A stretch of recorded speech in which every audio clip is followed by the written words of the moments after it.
सन्नो मित्रः संवरुणः सन्नो भवत्वर्यमा सन्न इन्द्रो बृहस्पतिः सन्नो विष्णुरुक्रमः नमो ब्रह्मणे नमस्ते वायो त्वमेव प्रत्यक्षं ब्रह्मासि त्वामेव प्रत्यक्षं ब्रह्म वदिष्यामि ऋतं वदिष्यामि सत्यं वदिष्यामि तन्मामवतु तद्वक्तारमवतु अवतु माम् अवतु वक्तारम्।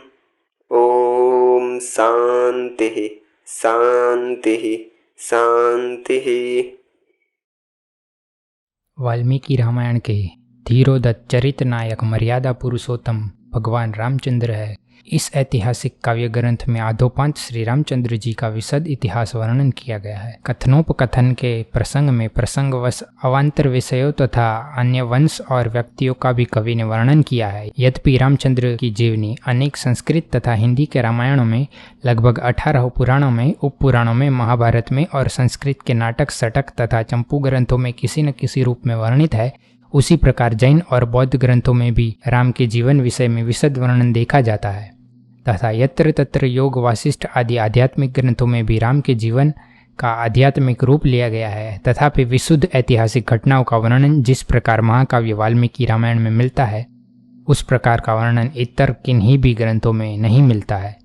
वाल्मीकि रामायण महाकाव्य के चरित्र नायक विशुद्ध रघुकुल वंशावतंस मर्यादा पुरुषोत्तम रामचंद्र है, जिनके जीवन के विषय में महाकवि वाल्मीकि मुनि ने देवर्षि नारद से स्वयं पूछा। ऊनवस्मिन् साम्प्रतं लोके गुणवान् कश्च वीर्यवान् धर्मज्ञश्च कृतज्ञश्च सत्यवाक्यो दृढव्रतः चारित्रेण च को युक्तः सर्वभूतेषु को हितः विद्वान् कः समर्थश्च कश्चैक प्रियदर्शनः आत्मवान् को जितक्रोधो द्युतिमान् को न सूयकः कस्य विभ्याति देवाश्च जातरोषस्य संयुगे एतद्दिच्छाम्यहं श्रोतुं परम कौतूहलं हि मे महर्षे त्वं समर्थोसि ज्ञातमेवं विधम नरम।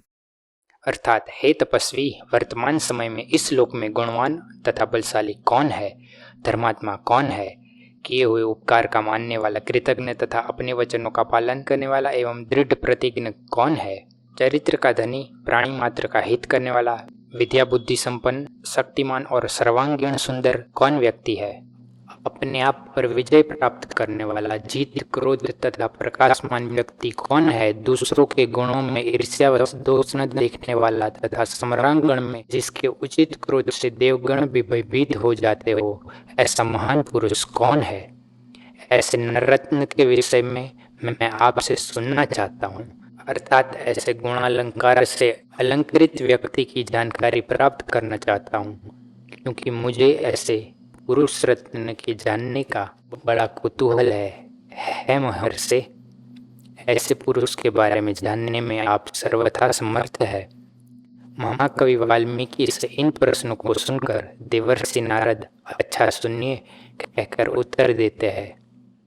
बहवो दुर्लभश्चैव ये त्वया कीर्तिता गुणा मुने वक्ष्याम्यहं बुद्ध्वा तैर्युक्तः श्रूयतां नरः। इक्ष्वाकुवंश प्रभवो रामो नाम जनैश्रुतः नियतात्मा महावीर्यो द्युतिमान् धृतिमान् वशी बुद्धिमान् नीतिमान् वाग्मी श्रीमान् शत्रुनिबर्हणः विपुलांशो महाबाहो कम्बुग्रीवो महाहनु महोरस्को महेश्वासो गूढजत्रुररिन्दमः आजानुबाहु सुशिरः सुललाटः सुविक्रमः समः संविभक्तांगः स्निग्धवर्णः प्रतापवान् पीनवक्षा विशालाक्षो लक्ष्मीवान् शुभलक्षणः धर्मज्ञः सत्यसन्धश्च प्रजानां च हितेरतः यशस्वी ज्ञानसम्पन्नः शुचिर्वस्यः समाधिमान् रक्षिता स्वस्य धर्मस्य स्वजनस्य च रक्षिता वेदवेदाङ्गतत्त्वज्ञो धनुर्वेदो च निष्ठितः आर्यः सर्वसमश्चैव सदैव प्रियदर्शनः समुद्र इव गांभीर्ये धैर्येण हिमवान इव। अर्थात, हे तपस्वी, जिन गुणों का वर्णन आपने किया है वे अत्यंत दुर्लभ है, किंतु उन गुणों से अलंकृत मनुष्य की जानकारी प्राप्त कर मैं उसके बारे में कहता हूँ। इसको आप ध्यान से सुनिए। प्रसिद्ध इक्ष्वाकु वंश में उत्पन्न होने वाले वे मर्यादा पुरुषोत्तम रामचंद्र है, जो सर्वसाधारण जनता में प्रसिद्ध है। वे अपने आप पर विजय प्राप्त करने वाले, महाबलशाली, प्रकाशमान, धैर्यशाली तथा जितेंद्रिय है। वे बुद्धिमान, नीति निष्णात, प्रगल्भ वक्ता, शोभायुक्त, शत्रुओं को परास्त करने वाले, समुन्नत संध और विशाल भुजा वाले, शंख के समान चढ़ाऊ उतार युक्त ग्रीवा वाले तथा दृढ़ हनु वाले हैं। विशाल वक्षस्थल तथा लंबे धनुष वाले, ग्रीवा संधि की छिपी हुई अस्थि वाले एवं शत्रुओं के दमन करने वाले हैं। जानु तक लटकने वाली भुजा वाले, शोभन सिर तथा उत्तम ललाट वाले और अच्छे पराक्रम करने वाले वे हैं।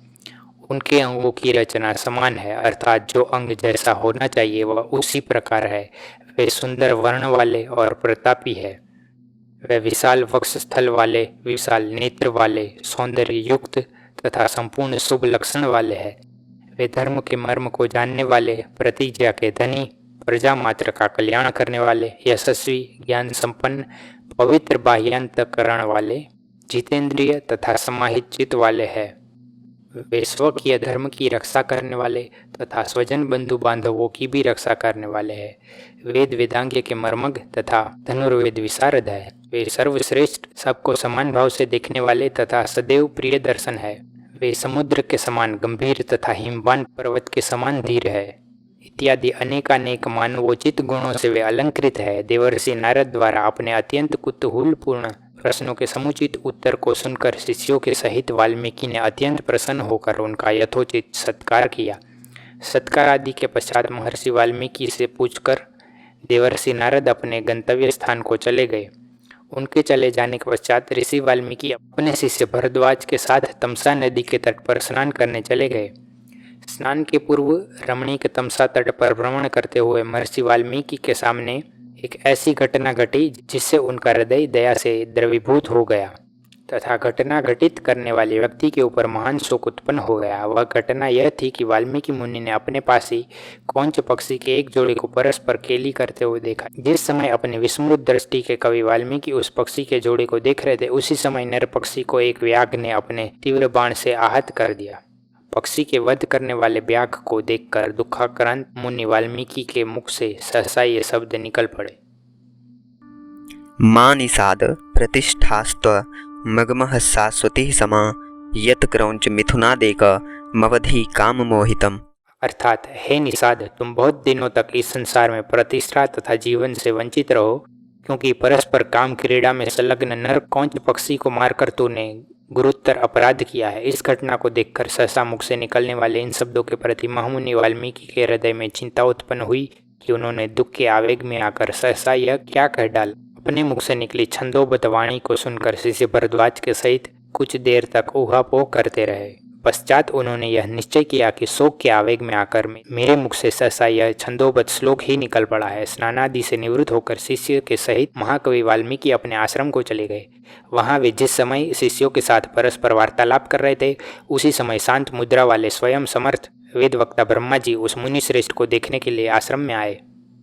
अपने आश्रम में सहसा आए हुए ज्ञान निधि वेद वक्ता ब्रह्मा को देखकर अत्यंत विस्मित होते हुए हाथ जोड़कर कवि वाल्मीकि जी उनके सामने खड़े हो गए।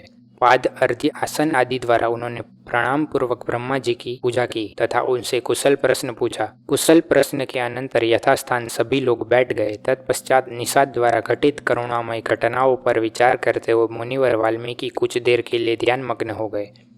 ध्यान टूटने के बाद पुनः माँ निषाद प्रतिष्ठास्तव मगम शाश्वती समा इसी श्लोक को पढ़ने लगे। महामुनि वाल्मीकि की इस विफलता को देखकर ब्रह्मा जी हंसते हुए बोले, हे तपस्वी, तुम्हारे मुख से जो यह सहसा शब्द निकला है वह छंदोबद्ध श्लोक ही है। इसके विषय में कोई अन्यथा विचार न करो। मेरी इच्छा से ही आपकी इस वाणी का प्रादुर्भाव हुआ है। महर्षि वाल्मीकि को इन शब्दों के द्वारा सांत्वना देते हुए वेद वक्ता ब्रह्मा जी ने पुनः कहा, हे तपस्वी, अब उसी क्षण में सांगोपांग रघुकुल शिरोमणि मर्यादा पुरुषोत्तम श्री रामचंद्र जी के जीवन का वर्णन करो, जिसको इससे कुछ काल पूर्व आपने स्वयं देवर्षि नारद से विस्तार पूर्वक सुना है। देवर्षि नारद द्वारा सर्वगुणालंकृत बताए गए तथा वेद वक्ता ब्रह्मा जी द्वारा स्वयं अनुमोदित मर्यादा पुरुषोत्तम भगवान रामचंद्र के मानवोचित गुणों पर मुग्ध होते हुए ही महाकवि वाल्मीकि ने श्री रामचंद्र जी का विस्तार पूर्वक जीवन चरित्र लिखना आरंभ किया। उपर्युक्त कथन से श्री रामचंद्र जी के जीवन का अध्ययन करने वाली जनता को यह अच्छी तरह से जानकारी हो जानी चाहिए कि इक्ष्वाकु वंश में उत्पन्न होने वाले रघुकुल शिरोमणि मर्यादा पुरुषोत्तम श्री रामचंद्र जी का ही ऐतिहासिक घटना घटित पूर्ण वर्णन वाल्मीकि ऋषि ने अपने रामायण में किया है।